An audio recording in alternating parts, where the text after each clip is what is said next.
You're with Clement Manyathela. 702. Right now, we start our conversation with the new Minister of Higher Education, Buti Manamela, to have a broader conversation about issues in higher education. Minister Manamela, welcome back to... You haven't been to this building, have you? No. You haven't. Is my first time. You guys are living large here. Everybody says that when they come here. We just have the best studios you can think of. But thank you for coming. Welcome to 702. And once again, congratulations on your appointment as Minister of Higher Education. There's a lot for us to talk about. So I want us to get on with it. And I want to start maybe with the issue of SETAs. I've seen that that's something that you want to look at. You want to look at perhaps the redesigning of those SETAs so that they deliver measurable values. Can you just explain what you mean by that? Are you happy with the value that the SETAs provide, and what do you think needs to change? Yeah.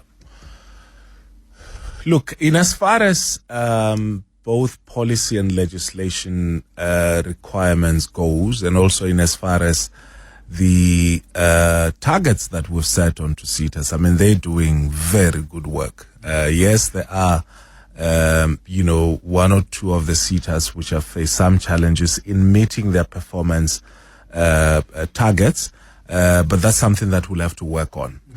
But as it relates to completely changing what they need to do, that's what's urgent.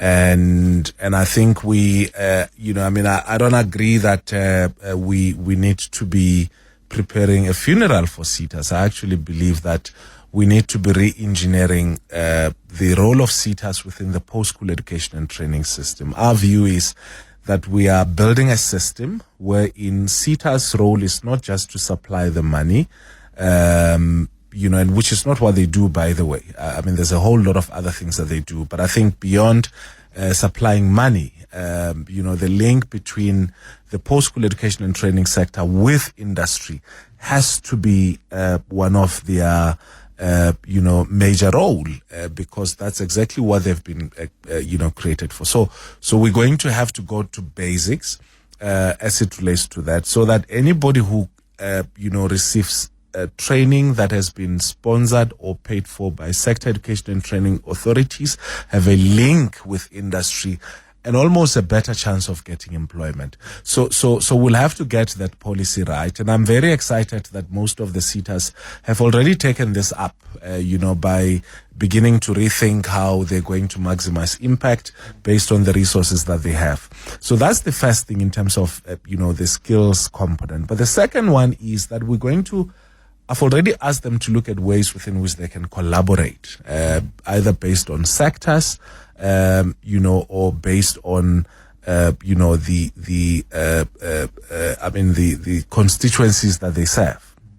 And I think we can, if coordinated properly, save a lot of resources, because we said to them, accelerate your partnerships in terms of human resource, in terms of financial management, in terms of IT systems, and so on and so forth, because we're basically doing the same thing. And we also need a common bargaining platform, for instance. So that's the second level wherein we want to see SETAs collaborate. The third level is for them to champion programs that, help us bring career services to especially scholars at an early age, so that they decide what they're going to study.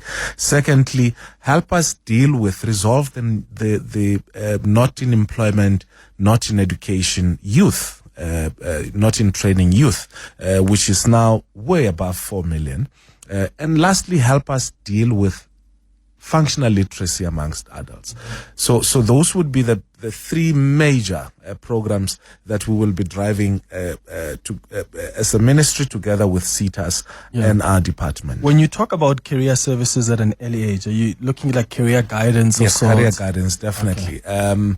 One of the major reasons why there is a low uptake for TVET programs, and yes, the numbers are quite high comparatively speaking to what happened 10 years ago, but we're not presenting those options early on. And that's why people want to be lawyers, because they see Ngokai Toby and Dalimpof on television. So we need to promote trades.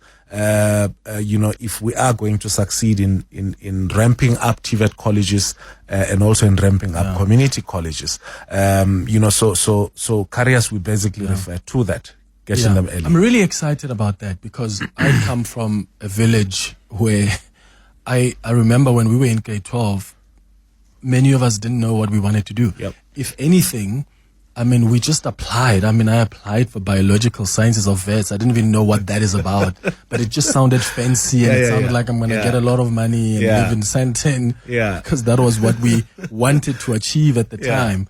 And part of the reason was that there was no even a career guidance at my school. And I think especially for these far-flung areas, the students there who end up going to find opportunities for themselves are the smartest, the ones who get 9 A's and either they're going to actuaries or they're going to be doctors or they're going to go into engineering, but the higher levels of engineering. So I'm really excited about that because I think there's space for, especially in the rural areas, for children to be told about the opportunities that exist. Exactly. Look, one of the reasons why we have why we have dropouts is because I'm sitting like you in a rural area in rural Modimolle, and I'm thinking, so I want to be a biological scientist. And my second option becomes what? Theology. And you see, there's no relationship between the two.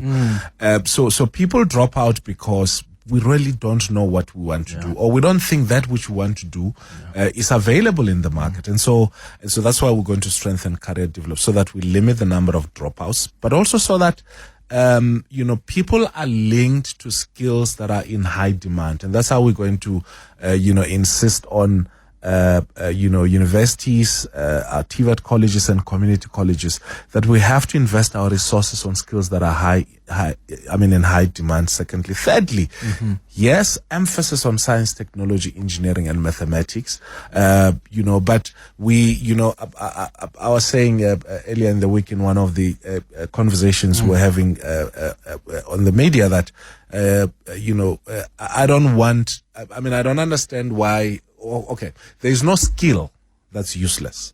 If you have a skill, that skill is important. All that we have to do as the Department of Higher Education and Training is to ensure that there's the right balance of skills that will meet, the needs, especially of our economy and of our communities. And what do I mean by that? I get into conversations where people say, yeah, but you're training a lot of human resources. Yes, we need human resources. Yes, we need to help recruit proper people right for the job, and the person who does that have to be trained for that. As to whether we need 2 million human resource personnel, that's something else. And so we have to redirect the supply side so that it meets the demand. And so one of the things which we said we're going to do, and hopefully in the next 2 to 3 weeks, we'll be ready to make the announcement of a team of people who are going to help us rethink and re-engineer the post-school education and training system, but not only to plan for the coming 5 years, but to look in 2030, 2040, 2050, and imagine what kind of a post-school education and training sector we want to see, at that time. And so a key to this will be, what are the things that we need to do to reorganize the size and shape of higher education so that, yes, still continue with university education, but have bigger TVET colleges and even bigger community colleges. And that's the only way within which we can, provide skills for the community. But that will have to take place, through a conversation. So we're going to we'll have to rebuild the trust and social contract with communities, that this is exactly what we demand as a community in terms of skills from you guys. And this is what we want to see as the return on investment. Because as of now, I think that connection between higher education, the department, the ministry, and the people who are expecting these services from us, has somewhat been on the decline. Okay, we'll talk about TVET colleges in a moment. But when you look at, the many skills being offered are not meeting economic demand, as you say.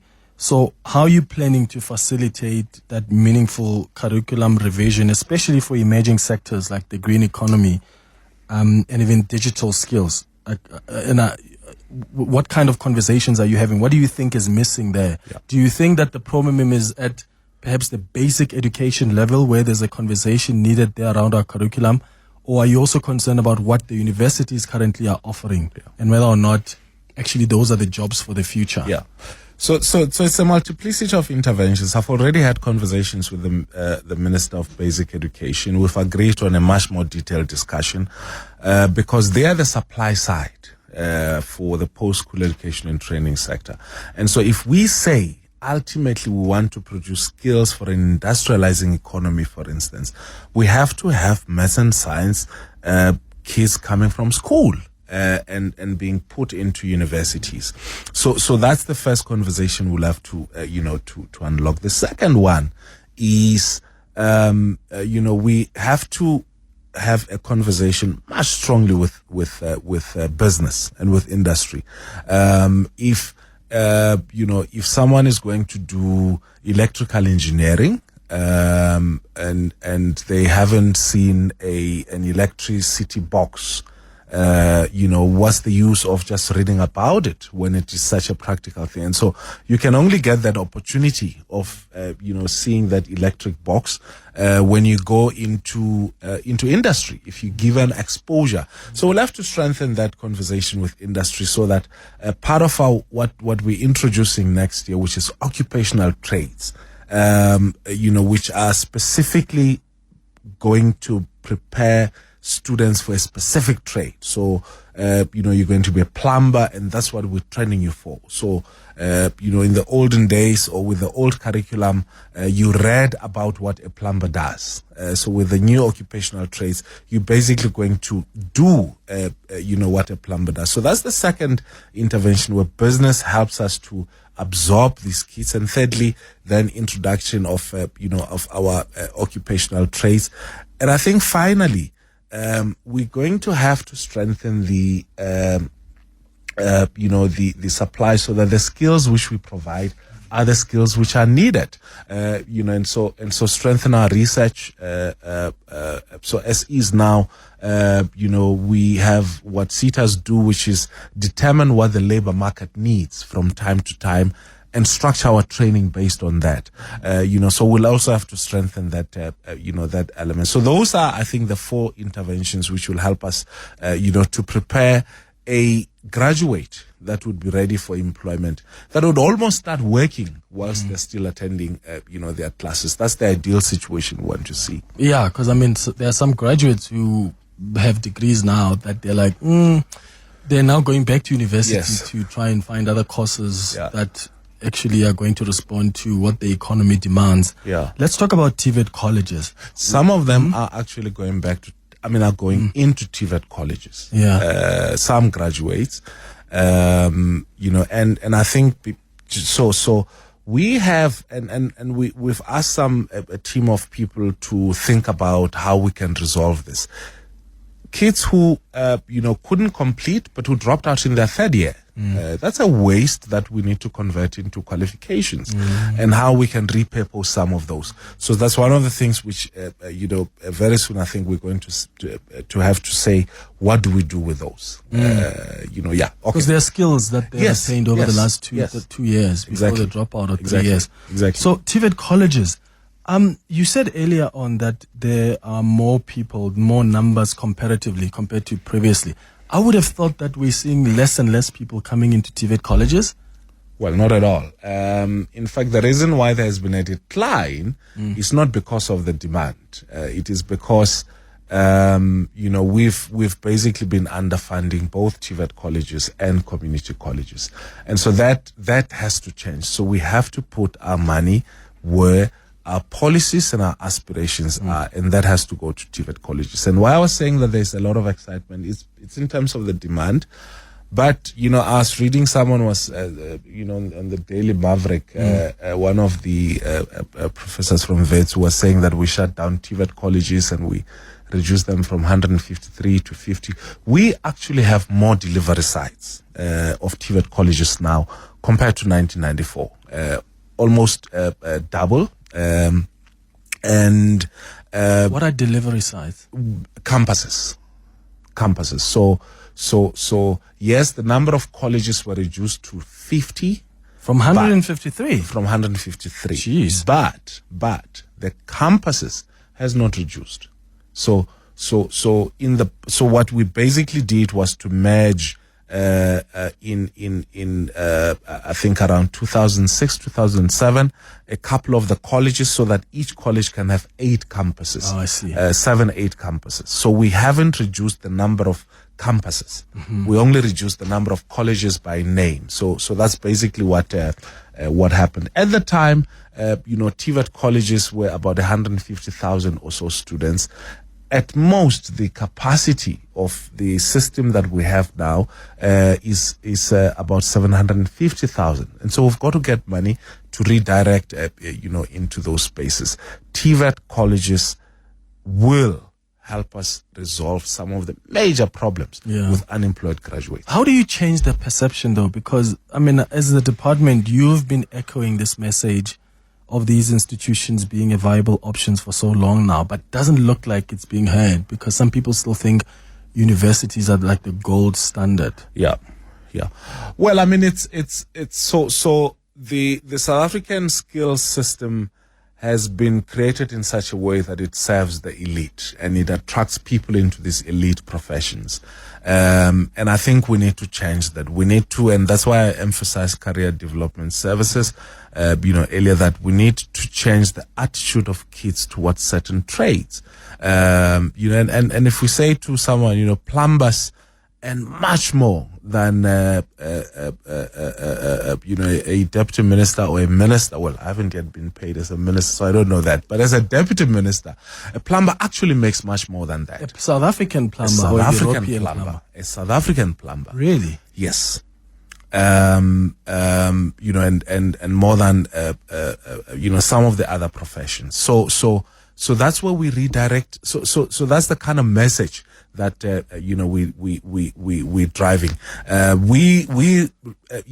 Relooking at our artisan development program to try and amplify in terms of advocacy to send out the message. We're working very closely with life orientation teachers, to try and make sure that they also send the message, at that level. So that's how we're getting to, and then, we've encouraged TVET colleges to have open days where people see, this thing, and hopefully also orbit TVET colleges, which are the new kid on the Premier League, will help us fly the TVET, flag very high.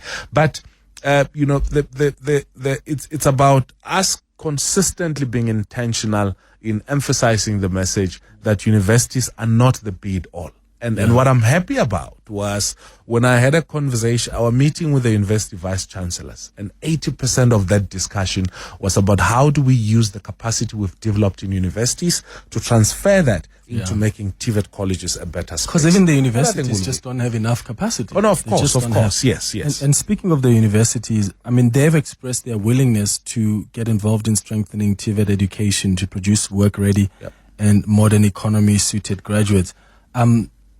What contribution do they think they can make? And are you also talking to the private sector? Yes. So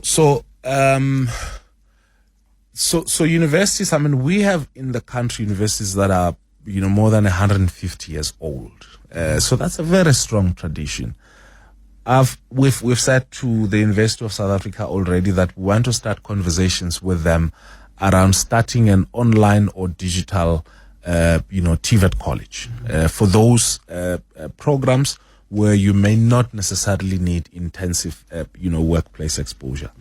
Secondly, all the universities have indicated their interest to partner with TVET colleges around research and development, and I think it's an area that we need to strengthen as the department so that we deal with it. We cannot expect TVET college students and the TVET college system to innovate if they do not have research capacity. So that's part of the partnership. And then thirdly, universities have to help us train, better lecturers, for TVET colleges. That work is already been done through partnership between, TVET colleges, our department, and various universities. So I think that, that's quite helpful. But finally, we have to have a system that articulates, meaning that if you move from a school into a TVET college, you should be able to move either to work or to a university to further study. Those cases are there, but those cases are very few, where one starts, his engineering studies at a TVET college with national certificate vocational and complete at PhD level. So if the movement within the system can be easier, I think universities would have played a crucial role in helping us, let TVET colleges be seen as what they are. Okay, before we get to the headlines, I want you to touch on NSFAS. Yeah. Because there are systematic issues at NSFAS, and I know the focus is also on the leadership, but some of the issues are not going to be resolved with just new leadership. They are too systematic. We are also dealing with an issue where a new minister, every time there's a new minister, there's a new CEO. Yeah. It's like in the police, a police minister wants their own police commissioner, which then actually is where the situation gets messed up because of allegiances and someone else who comes wants their own people. What do you think you're going to do to try and resolve the systematic challenges at NSFAS, especially because government really is still underfunding NSFAS? And without that funding and capacitating it, then you're not really going to resolve. Yeah. Look, firstly, I think we must play the role we should play as the department, which is policy and oversight of the NSFAS, and allow the NSFAS to be able to make decisions in terms of operations, in terms of their digital system, which I think is where they need to improve, in terms of their accounting systems. I'm shivering when I think of what the AG is going to say about the NSFAS in terms of their finances, but also in terms of governance and their capacity at senior management level. And that's where we're going to, have to play that oversight role. And my conversation with a whole lot of people have told me that, have indicated that part of the bigger problems at NSFAS has been as a result of political interference. Whether that's true or not, that's something else. But it's something that I'm taking to heart because I believe that our role as government, as it relates to the disbursement of funds to the NSFAS, has to primarily be that of policy and oversight, and let the NSFAS, which is what it was created for, to dispense resources. The second thing is that NSFAS has inherited functions which are not supposed to be theirs. And we'll have to relook at the organization and what it does and what it provides to students and what is it that is at the nucleus of its role, and whether some of the things that they've assumed as roles, they should continue doing that. Like what? For instance, student accommodation. Yes, NSFAS must be interested where the students, where they pay the room, whether that room is worth the money that is being said. But, how does it go beyond that? Why does it go beyond this? So those are some of the questions which we should. Because I think they owe some of the questions that we need to ask, and how that function relates to what universities do. Then the third thing, which is quite exciting that they briefed me about, is the discussion they're having with universities to have the old financial aid offices being resuscitated on campuses, and to look at how we can serve, TVET colleges, which is a completely different niche market. In the long run, we have to think about how we can create a sustainable student funding model. I said at the press conference that I am not the minister of NSFAS. That's not my role. My role is much bigger than NSFAS. And for us to not spend as much time as we are currently doing, which is basically listening to what the problems are at NSFAS, is to make sure that we stabilize it, at least within the next 3 months, on all of those key areas, and then start a serious conversation about how we can have sustainable student funding into the future. All right, I've got some more questions about NSFAS, some follow-ups there, but we'll get to them after the latest in Eyewitness News headlines. 702. The Clement Manyathela Show. Let's walk the talk. 20 minutes before 11 o'clock, we're in conversation with Buti Manamela, who's the Minister of Higher Education and Training. We've already had a discussion about SETAs, about a little bit about NSFAS. We'll get more into that. We also spoke about SETAs, NSFAS, the redesigning of the post-education system and working with, of course, the higher education sector. We spoke about TVET colleges. I want to give you an opportunity now to give your inputs, to ask questions if you've got any on 011-883-0702. WhatsApp's on 072-702-1702. Let's start with Tiani, who's calling us from Pretoria. Tiani, good morning. Good morning, Clement. Good morning, Minister. Morning. My question is on entrepreneurial development, entrepreneurial mindset development for university graduates. And I am biased because I teach at a university. So, Minister, I'm a research candidate, and my research focused on how we develop an entrepreneurial mindset in university graduates across the disciplines.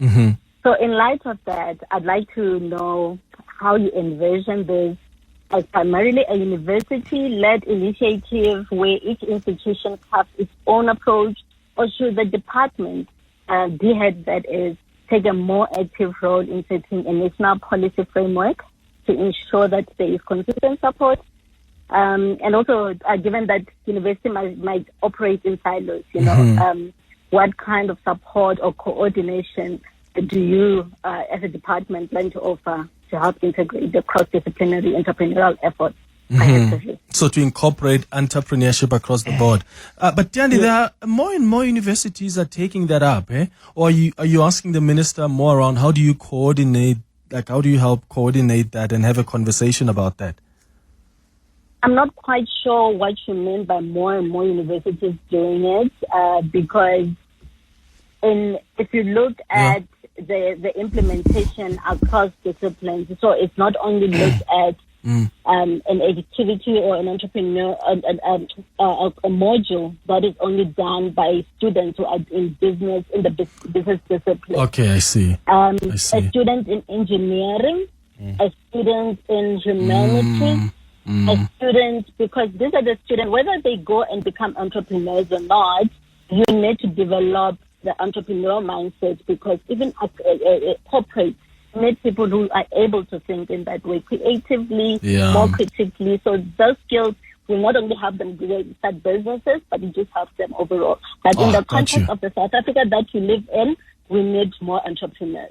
Got you, Tiani. Thank you so much for that. I think that makes more sense, because I was about to say that the institutions I know of, I go to Gibbs, and I know Gibbs offers that. I think VETs, there are other institutions that have taken that up, but I get what you mean. I'll get the minister to respond in a moment. Let's go to Benny in Braamfontein. Benny, what do you want to say? Hi. Hi, Clement and the minister. The minister, you said earlier on that those three students who dropped out of the university at third-year level is a waste. So that must be converted into something, maybe a certificate of some sort. My question now to you, Minister, how do you say that to my cousin, who for the past 6 years, she completed out of her own pocket a diploma in public management with one of the TVET colleges, and the problem is where she is working, it is not a government institution, it's an NGO, and then on the basis of that, they are saying she will not be able to do what? To graduate for that. So the department will not release that certificate up until she gets an internship from the government institution, which will set her back because it will therefore mean that if she is earning 15,000 rand per month at the NGO, then she has to go back to the government, which is going to give you a stipend of 3,000. Why is the college prescriptive, Benny, on where this person must get experience? Because experience is experience, right? No, they're saying you must get an experience. So she has completed, and out of her own pocket, unfortunately. So why is our government doing this into our own people? I went to the University of the Northern Cape. I was thrown into the deep end. I went straight to work, and why can't they just release? I mean, this person, for heaven's sake, is not owing any cent to the department, but they are holding on the certificate, and it's not only her. So the department must look into that. It is not fair. Got it. Benny in Braamfontein, thank you so much for your call. Minister?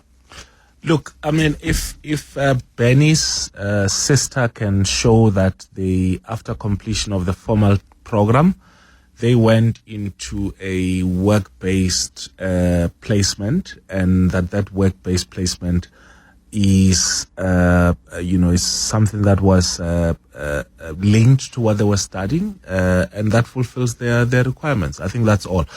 Whether it's done in an NGO or in a government institution and all of that, as long as what you are gaining experience on is what you studied, and that's why that's what completes a diploma. And I think we'll leave numbers for Benny to call so that we see how we sort that out. Secondly, I agree with Tiani fully, and some of those points that she's mentioning, government has already started doing. We are making sure that all students, most students, get to study either new venture creation or entrepreneurship, and so on and so forth. We believe that, and I think as per the National Development Plan, that 11 million of the jobs have to be created from small, macro, and medium enterprises, and we can only, succeed in that task if we consciously intentionally train young people, to become entrepreneurship. We get our research.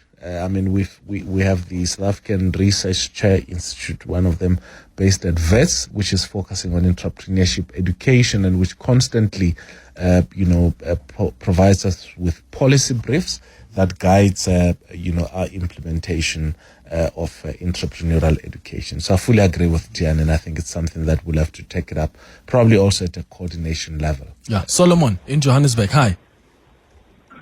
Thank you very much. And Honourable Minister, good morning, and thank you very much for giving us the time to chat to you. Just 3 points very quickly. The one on the re-engineering, I believe there's about 21 SETAs at the moment, and I think that they need to be reformatted. They're not taking into consideration digital convergence as well as convergence of professions in the built environment and in the digital space, and some of the other areas. So I think the traditional look of trying to have these SETAs which were engineered like 2 decades ago definitely needs to be reconsidered. The second issue is the revenue leakage in these SETAs. The reality is that you've got each of these have, if there's 21 of them, you've got 21 regional offices sitting in each and every single province, which doesn't make sense. That revenue leakage could be plugged in through a single one-stop shop for SETAs in the regional offices to be able to deal with this. The third point that I would like to make on the re-engineering, but unfortunately in the SETAs on the training, we have spoken to some of the SETAs, for example, of using blockchain as a technology, both from a training side as well as from those that are being on the trainee side to manage that, because we know the fees are being paid to ghost training colleges or to ghost trainees, and as part of that, using blockchain as an alternative would really nip that in the bud. And at the same time, with the blockchain, you can then create a digital ID or a digital wallet for each learner, and that can then capture their information going forward. So those are technologies that need to be accommodated within that. And then the last issue, which is a sad issue, Minister, unfortunately, is the placements that are taking place at universities at the moment. It's no longer just a case of having the right scorecard, but unfortunately, you're having gatekeepers at these institutions that are now asking payments for places at the universities as well. So I think that thought also needs to be sorted out, and I think that's a critical issue where many kids are not getting the opportunity because of the gatekeeping that's taking place. And it's said some of the higher positions or professions that people want to yearn to, people need to pay anything up to 25,000 rand to get their kids in. That's incorrect, Minister. That's crazy. I didn't even know. Yeah. I've had few cases that we had to deal with that we've referred to specific universities to resolve. Some of them were false claims, but some of them were found to be right, and the people who were found guilty were prosecuted. Firstly, secondly, I agree with everything that Solomon mentioned. I agree that we need stronger coordination of SETAs in terms of their resources. I've already spoken, to that. I also agree with him, and I've already spoken to it about, SETAs basically, coordinating amongst themselves and amongst sectors, and also around blockchain. and not only for SETAs, but for the entire post-school education and training authorities. We've got to be having our qualification here. If you want it, I can send it to you. If you want it verified, we should be able to do that. So I fully agree with him. And I think it would be interesting to talk further with Solomon on some of the ideas that he's raised, because so part of the discussions we want to have with legislation amendments is, and I know most of the vice chancellors are concerned that we want to focus on their autonomy. That's not the discussion. The discussion is, how do we take advantage of the fourth or fifth industrial revolution in making our post-school education and training sector effective, and what legislative changes do we need to effect for that to happen? Yeah. Should I put you in touch with Solomon? Yes. Solomon, I'll put you back to the producers, and then we'll get the producers to get you in touch with the minister's team. You could just write down that stuff. The contact. All right. It's 10 minutes now before 11 o'clock. You're with Clement Manyathela. 7:02. Let's walk the talk. 6 minutes before 11 o'clock. Let's go to your voice notes on 072 702 and 702. Good morning, Clement and 702 listeners. Also, good morning to the minister. Yeah, I teach at one of the CETs in Gauteng, which is Community Education and Training Colleges, which is under the Department of Education. I would like to know, what is the minister going to do to transform this sector? At this sector, we are hired as lecturers. We teach fractional hours, which is 3 hours a day. There is no development of educators, no workshops, no resources like from ATPs, work schedules, especially for those educators who are teaching grade 12. So I'd like to know, what is the Department of Higher Education doing to transform this sector? First, we want full-time employment, not 3 hours. Thank you. I'd like to remain anonymous. Good morning.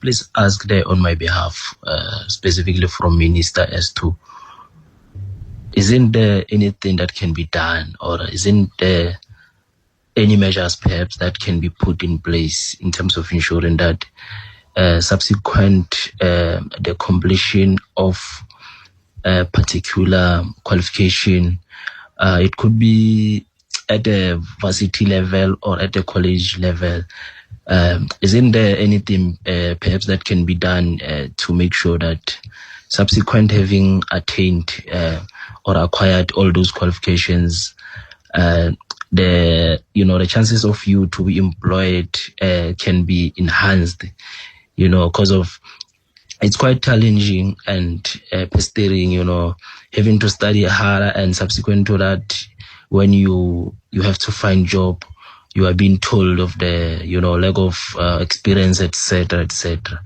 Yeah, this is Maxwell in. Understand? Yeah. Firstly, so over the last 12 months or so, I've been working very closely with the community colleges sector. So that's the old adult schools. And we've been on a program. This was the 10th anniversary of the community college sector. So we've agreed that the focus now has to be on rebranding, the community college, so that they have this distinct but part of the PSAT, sector. Secondly, that we have to introduce programs and qualifications that attract, especially young people who are not in education, employment and training. So, we'll be introducing the national adult, the national senior certificate for adults, NASCA, which will be linked with a skills program. And then there's going to be an elaborate training of lecturers. Now, the lecturers at community college is one of the biggest problems we have. The sector has 150,000 students with 12,000 lecturers. And, the lecturer who called Anonymous says that, they work for 3 hours. There are some lecturers who are still on the payroll who actually do not see any student at all for the whole year. So and it's not their problem. It's not their problem. It's a problem that was inherited when these lecturers moved into, from schools into community colleges, NSFAS, and most of them, are mostly just qualified as teachers for specific programs. So we have to repurpose an entire core of 12,000 lecturers for them to be able to provide the skills that would be relevant to link the people that they'll be training to employment. So that's a conscious program that we're intending to. So it will involve a whole lot of things. Natural attrition, letting some of them, retire, encourage some of them to adapt into technological training programs that we're going to be engaging into. So there's a whole set of interventions that we, are looking for. This is, an important sector. We were in Colombia, and they have, one of similar institution that absorbs about 8 million people from the ages of 15 to the ages of 65, 70. If you want to learn how to cook, you should be able to go to a community college. If you want to learn how to spray paint a car, you should be able to go to a community college. So that's the kind of institution that we need to build. And we cannot do that only with teachers who can just teach maths and science. We will have to give them additional skills for them to be able to train. So this is going to be one of the anchors of the post-school education. When you say there are some that are being paid, is it at the community level? Is it because they don't have those skills that you're talking about, the teachers? Yes. So it's because the number of students is extremely low. So these are the things which we're providing now at community colleges. So I'm sure you've heard of second chances. So if you fail your matric, you get to that, and then they deal with adult basic education and training levels. So your if you can't read and write and you need to progress, and then they will have programs such as pine gel making. They'll have programs such as fixing a car, spray painting, and so on. So some of the teachers do not have the capacity to be able to train people in those areas, and that's the point which we want to to address. And I'm happy that he's raising that as one of their challenges. Okay. And then what was your the second caller? I think you covered everything. I covered everything. Okay. I think so. Okay, great. Yeah. All right, Minister Buti Manamela, thank you so much for coming through. Truly appreciate your time. Thank you so much.